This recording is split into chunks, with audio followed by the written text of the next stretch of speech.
We welcome you back tonight to Eastern Meadows. Please take your Bibles and turn over to Matthew chapter 24. Back last year, I don't much mean 2015, but it started in 2015. We studied from Matthew 1 onward as our youth were preparing for Bible Bowl, and Matthew was their place of study. Now, they've moved past that since the convention as far as what they're studying. But frankly, I'd like to continue to study Matthew and finish what we started.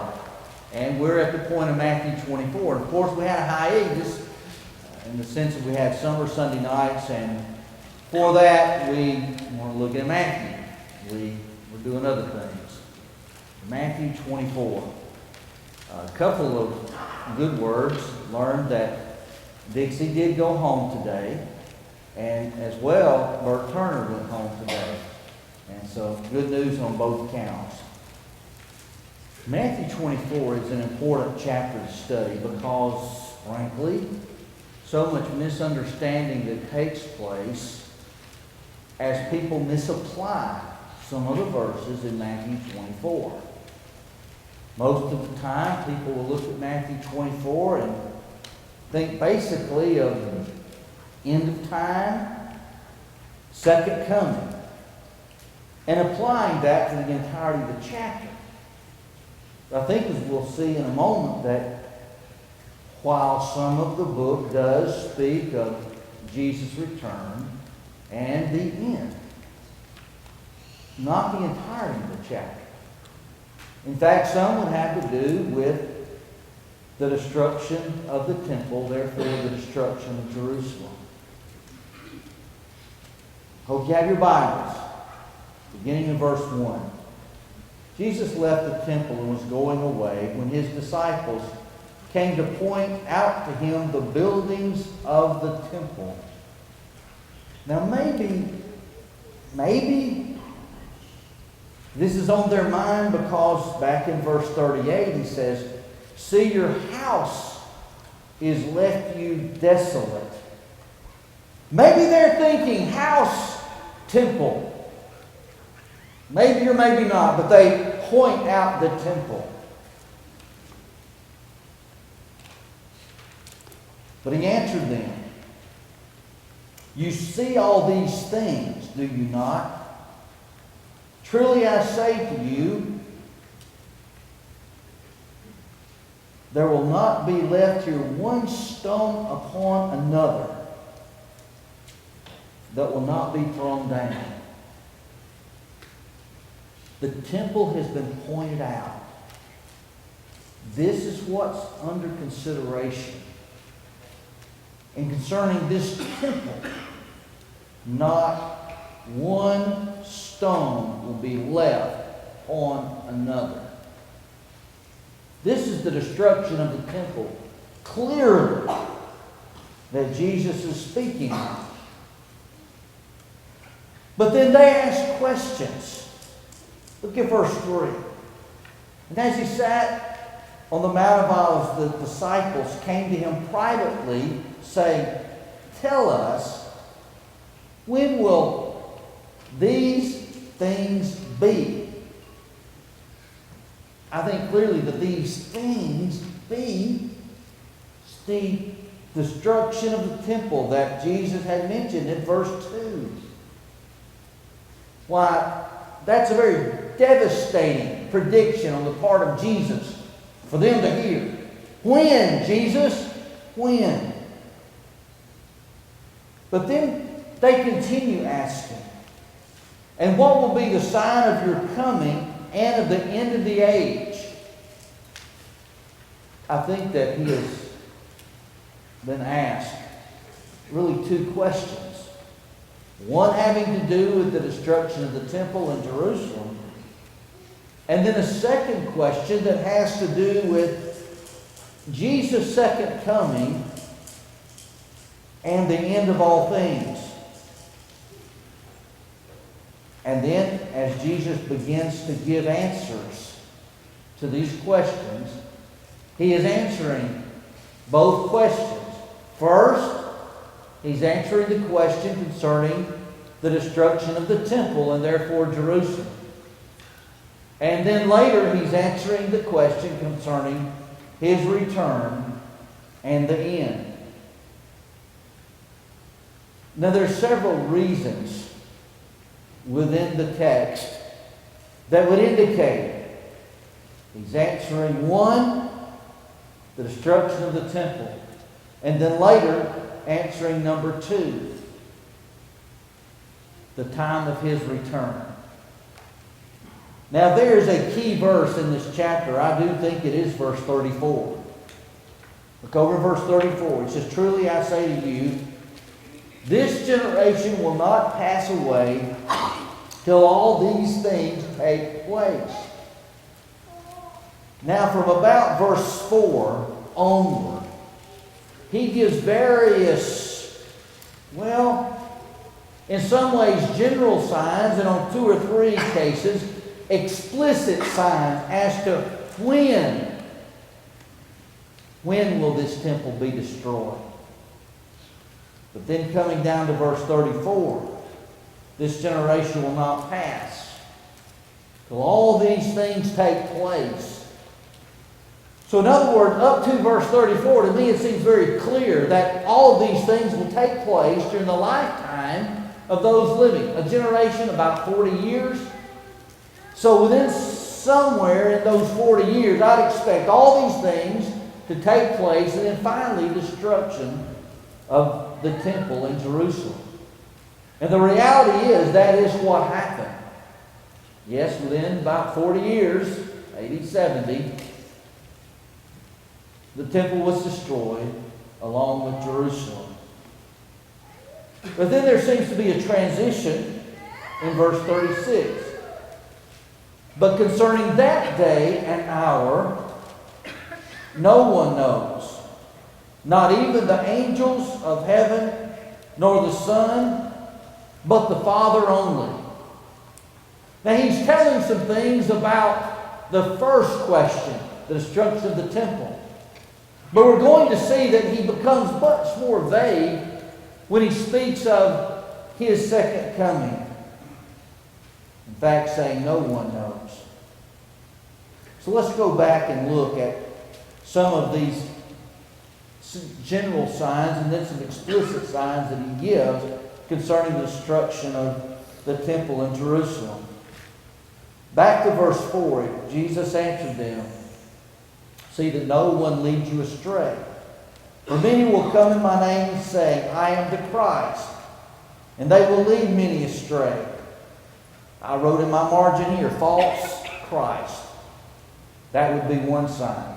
Second, verse 6. "And you will hear of the wars and rumors of wars.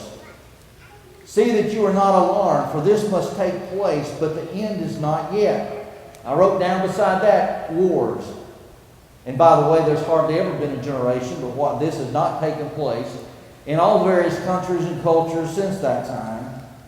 And certainly it was the case during that generation of the people to whom he's speaking. Verse 7, "For nation will rise against nation, kingdom against kingdom. And there will be famines and earthquakes in various places." By the way, if you want to go back and research history, yes, you will find record of famines, earthquakes in various places during this time period, this generation of which he's speaking.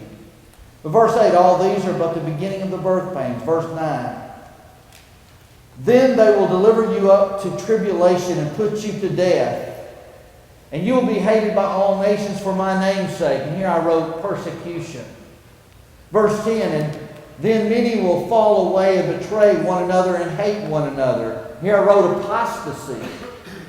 Then verse 11, "And many false prophets will rise and lead many astray.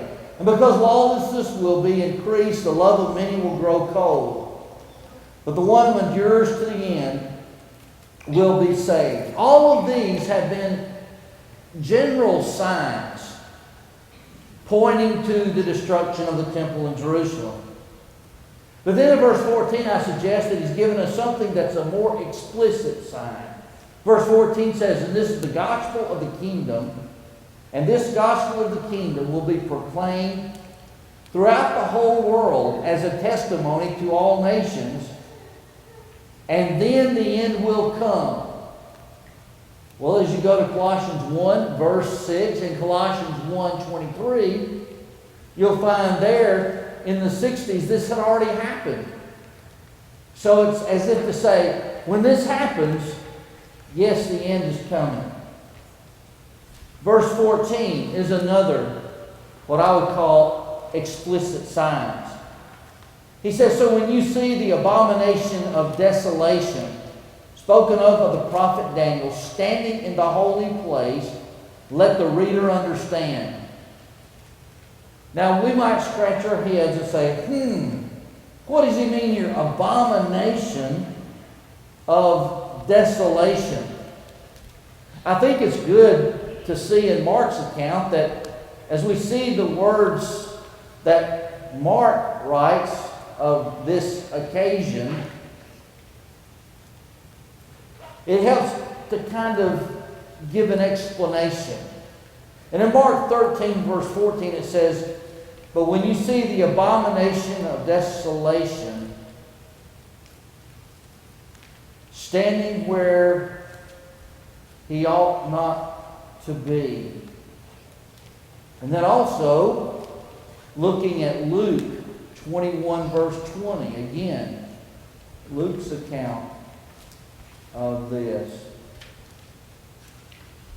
Luke 21, verse 20. There he says, but when you see Jerusalem surrounded by armies, then know its desolation has come near. I think he's referring specifically to the Roman armies standing where they ought not. They are an abomination, and they are bringing this desolation. So back in Matthew 24:15, when you see the abomination of desolation, these Roman armies, very explicit sign. And then he gives instructions. When you see this, verse 16, let those who are in Judea flee to the mountains. Let the one who's on the housetop not go down to take what is in his house. And let the one who is in the field not return back to take his cloak. That is, when you see these armies standing where they ought not, get out. Don't waste any time. If someone wants to take the signs, these general signs, from verses 4 onward, for the second coming of Jesus Christ, I'd have to ask the question, why then would he say, those who are in Judea flee to the mountains? When Jesus comes again, fleeing to the mountains would be of no profit. Why would he say then, don't go down to take what's in his house, and let the one that's in the field not go back to take his cloak? If we're speaking of the return of Jesus at this point, at this juncture, those verses make no sense. But it makes plenty of sense when you're speaking of the Roman army, that abomination of desolation that is standing where it ought not, that is surrounding Jerusalem. In verse 19 he says, but alas, for women who are pregnant and for those who are nursing infants in those days. Well, once again, when Jesus comes again, why would it be any worse for a woman who is nursing an infant or expecting a child? But you can imagine the difficulties that would be on that woman and her family if she's trying to flee Jerusalem on the spur of the moment. And in verse 20, pray that your flight may not be in the winter or on the Sabbath. Again, if this was about the second coming of Jesus, what would winter and the Sabbath have to do with it? But if it's fleeing Jerusalem because of these armies, has a lot to do with it.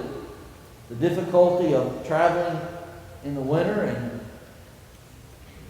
the difficulties of traveling on the Sabbath due to laws that Jews followed. Verse 21. For then there will be a great tribulation, such as not been from the beginning of the world until now, no, and never will be. If you would read after the premillennialists and then the dispensationalists, which the best way I can describe dispensationalism is to say premillennialism gone to seed. Well, they will speak of a great tribulation. He here speaks of a great tribulation. But this great tribulation has to do when the armies of Rome surround Jerusalem. It is not speaking of end-time events. End of the temple, yes. Destruction of Jerusalem, yes. But not Jesus returning at the end of time. Verse 22, if these days had not been cut short, no human would be saved. And by the way, the Roman army surrounding Jerusalem did withdraw for a short time, allowing Christians who were familiar with this passage to escape and to flee the destruction that was to come. It says, but for the sake of the elect, those days will be cut short. Verse 23. Then if anyone says to you, look, here is the Christ, or there he is, do not believe. For false Christ and false prophets will arise and perform great signs and wonders, so as to lead astray, if possible, even the elect. See, I have told you beforehand. So if they say to you, look, he is in the wilderness, do not go out. If they say, look, he is in the inner rooms, do not believe it.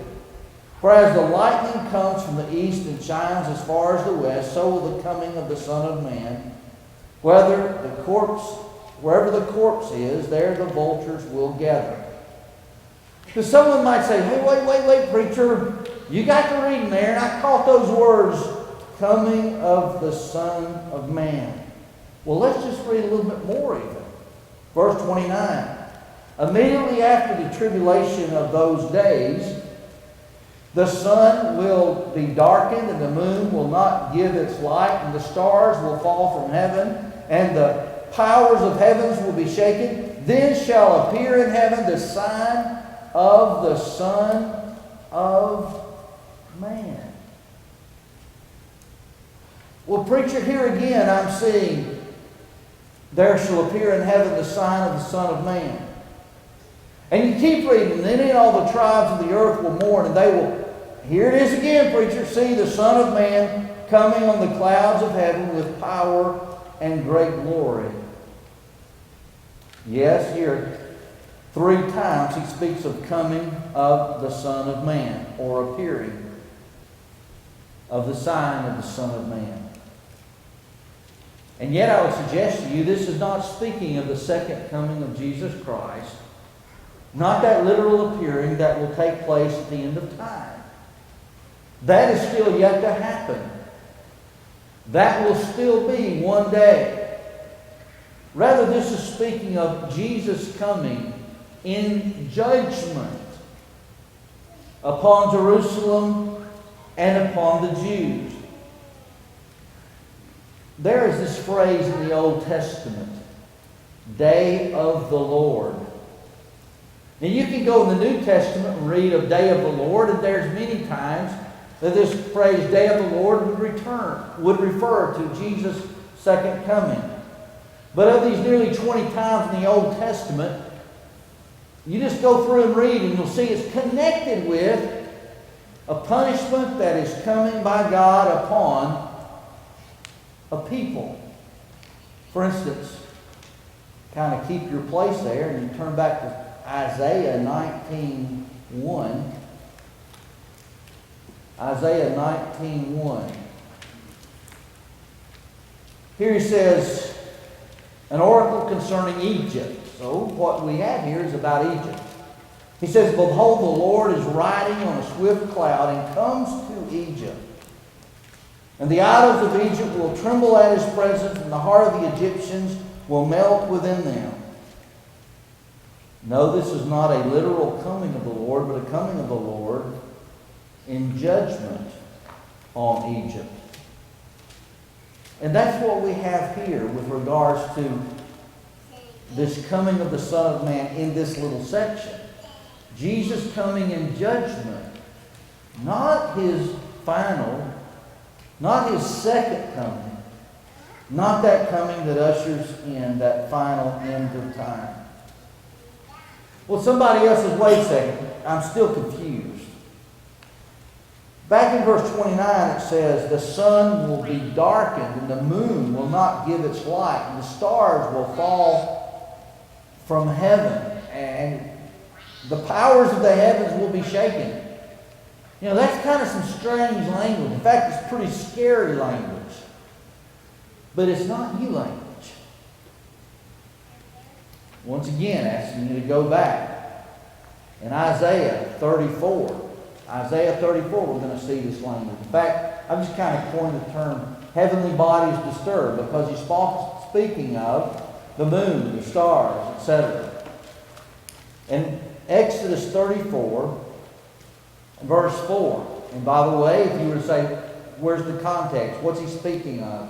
Have the heading here, judgment on the nations. It says in verse 4, and all the host of heaven shall rot away, and the skies roll up like a scroll. All their hosts shall fall as leaves from the vine, like leaves falling from the fig tree. Similar language, but it's referring to an upheaval of these nations. In Ezekiel 32, verses 7 and 8, we find similar language. Ezekiel 32, verses 7 and 8. And by the way, this has to do with Pharaoh in Egypt.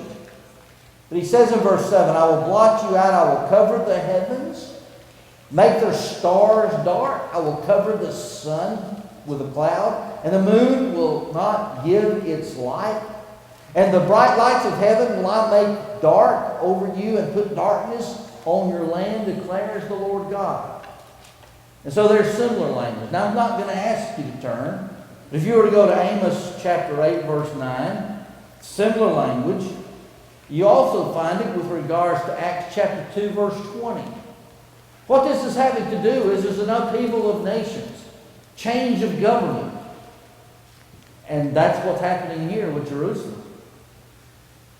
It would seem to a Jew in Jerusalem, with their own Roman armies encompassing them, with the destruction that's taking place, it would seem like the end of everything to those people. Now, how do you describe such? No, it's not the end of time. No, it's not the second coming. But it was truly devastating to the Jews in Jerusalem and even Judea as the Roman armies destroyed the city. Now look in verse 31. He will send out his angels. The word angels, angelos, often translated by the word messengers. Possibly that might be the better translation here. With a loud trumpet call, and they will gather his elect from the four winds, from one end of heaven to the other. Now verse 32.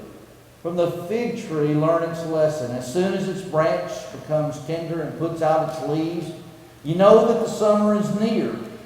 So also when you see all these things, you know that he is near, at the very gates. Truly I say to you, this generation will not pass away until all these things take place. So what we have here are general signs, explicit signs, highly figurative language as well at times, describing the destruction of Jerusalem, and it will take place within the lifetime of that generation. Then he emphasizes, heaven and earth shall pass away, but my word will not pass away. Then he moves on. Transition verse. He's moving from the destruction of Jerusalem now to the coming of Jesus. And he says, but concerning that day and hour, no one knows. Not even the angels of heaven, nor the Son. An interesting thing, too, as you look at this entirety, back in verse 19, you have the word, those days. You have in verse 22, those days. Verse 29, those days. these days having to do with the Roman army encompassing Jerusalem and the destruction that's to take place. Well, when you get then to the coming of Jesus, verse 36, it's that day and hour. It's not the plural days, but it's the singular day. But of that day and hour, no one knows. One time I picked up a book many years ago, Mobile, Alabama. It was in either a Walmart or a Kmart, and they had a little kind of Christian book stand. And there was a book that entitled, You Can Know When Jesus Will Come. And I looked at that kind of surprised, because I remembered what was said here in Matthew 24:36. And this individual spent about half the book trying to explain away verse 36. And to claim that he could know the day or the hour. Well, I can tell you who I trust on the matter, and that is what Jesus himself said. Now, as he begins to talk about it, I would suggest, while there were general signs with the destruction of Jerusalem, there were also some explicit signs. But when you see what he says concerning the second coming of Jesus, no explicit signs, but all, in fact, not only very general, it's like no signs, really. See, look what he says. Verse 37. For as were the days of Noah, so will the coming of the Son of Man. For as in those days before the flood, they were eating, drinking, marrying, and giving in marriage, until the day when Noah entered the ark. In other words, life was normal. Life was normal. And the flood then, it was a surprise. Verse 39, many were unaware until the flood came and swept them all away. And so will the coming of the Son of Man be. In other words, everything's normal. He comes, it's a surprise. Verse 40. The 2 men will be in the field, one will be taken and one left. 2 women will be grinding at the mill, one taken, one left. Therefore stay away. And then the point again, for you do not know on what day. It's not days like the destruction of Jerusalem, but the singular day. You do not know what day your Lord is coming. He says, but know this, that if the master of the house had known in what part of the night the thief was coming, he would have stayed away and would not have let his house be broken into. In other words, if there could be a warning, the guy would be ready, be prepared. Well, no, there's not a warning. So verse 44, therefore you also must be ready. In essence, you stay ready. For the Son of Man is coming in an hour you do not expect. Again, I suggest to you, when you find this day or hour, it's in the singular, whereas with the destruction of Jerusalem, it was days in the plural. Then in verse 45, who then is the faithful and wise servant, whom his master has set over his household to give them their food at the proper time? Blessed is that servant whom his master will find so doing when he comes, doing the master's will. Truly I say to you, he will set him over all his possessions. But if that wicked servant says to himself, my master is delayed, and begins to beat his fellow servants and eats and drinks with drunkards, the master of that servant will come on a day when he does not expect him, and at an hour that he does not know, and will cast him in pieces and put him with the hypocrites. In that place there will be weeping and gnashing of teeth. I hope you're able to see a distinction. There is a discussion of the destruction of Jerusalem. Ends in verses 34 and 35. That will happen within the generation to whom he's speaking. But then he begins in verse 36 a discussion of the second coming of Jesus. And of that day and hour, no one knows. There's not really given any general or explicit signs. Rather, things are just like normal. And so what you must do is stay ready. Stay ready for that time Jesus will come. Earlier in the week, Dean called me and said, "What are you preaching on Sunday?" So he was leading singing, and he just wanted to see if some songs would fit. And when I said, "Well, Sunday morning is patience with God," and I said, "I don't really know any songs." And then I said, "Matthew 24 is Sunday night," and I really couldn't think of any songs per se, but then I did finally think of one. Because you see, the chorus to that song says, "Are you ready?" Well, I went to Google and Googled "Are you ready" lyrics. Well, I find out there's a number of songs that are you ready? And they're sang by lots of different folks. That's not the "Are you ready" that I grew up singing. And I got to realize, wait. It's not "Are you ready?" It's "There's a great day coming." And the latter part of this chapter is dealing with that great day coming. Now I want to read these lyrics to you. There's a great day coming, there's a great day coming, there's a great day coming by and by, when the saints and the sinners shall be parted right and left. Are you ready for that day to come? There's a bright day coming, a bright day coming, there's a bright day coming by and by, but its brightness shall only come to them that love the Lord. Are you ready for that day to come? In the last verse, there's a sad day coming. A sad day coming. There's a sad day coming by and by, when the sinner shall hear his doom. Depart, I know ye not. Are you ready for that day to come? And the chorus is, "Are you ready? Are you ready? Are you ready for the judgment day? Are you ready? Are you ready? Are you ready for the judgment day?" I think that's exactly the sentiments of what Jesus said at the end of chapter 24. And by the way, we'll look at chapter 25 next week.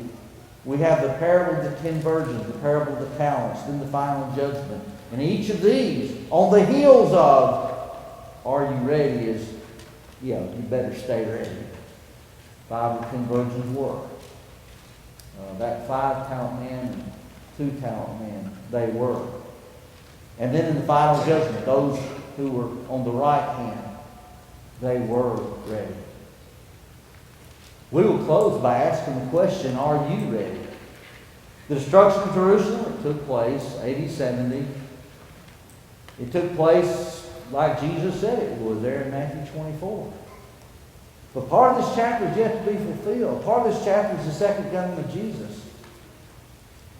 And yes, He is coming. He's delayed this long. How long will He delay? I don't know. Of that day and hour knows no man. Anybody who suggests otherwise, well, trust Jesus. Don't trust that man. But if a man were to say, it'll be another 1,000 years, or a man were to say, it'll be in 20 minutes as you're on your way home, each could be wrong, each could be right. One could be wrong. No, both could be wrong. Only one could be right. Likelihood, both are wrong. But we don't know when it's to be. But also know this too. Whether it's Jesus coming again or my life ending, I need to be ready. And it could be that because of failing health, I may even have a doctor tell me, with the disease you have, maybe 2 years. He may come out and say, it's already spread to all the organs of your body. 2 weeks to 2 months. But that doctor doesn't know. He's giving his educated opinion. It's almost like person does get a wake-up call. But then there's times where no, there's not a warning. It's sudden. Maybe it's sudden because our body quits. The heart stops.